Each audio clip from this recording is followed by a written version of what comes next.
Des unes de journaux offertes à l'appréciation d'un lectorat clairsemé.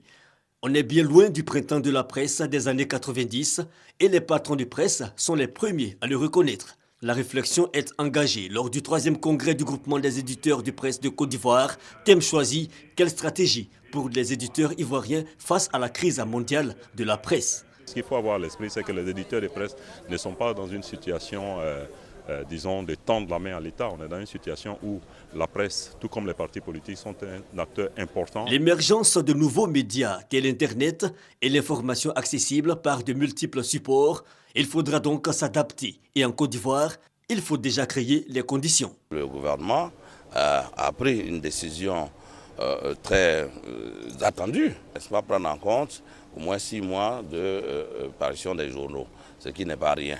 Ça peut libérer les différents éditeurs pour asseoir une nouvelle stratégie. Adopter une nouvelle stratégie. Et justement, le 3e congrès du GEPSI a permis le renouvellement du bail de 3 ans d'Amédée Assi, président sortant. GEPSI, aujourd'hui, doit devenir une entité qui s'appuie beaucoup plus sur l'aspect économique des choses. C'est-à-dire qu'il faut que nous puissions, par exemple, faire que nos entreprises puissent vivre de ce qu'elles produisent, c'est-à-dire les ventes, mais aussi la publicité. Amédée Assi avait face à lui 2 autres candidats, Dibi Atumbré et Alan Ali Ali. Notons que 34 patrons de presse ont pris part à ce 3e congrès.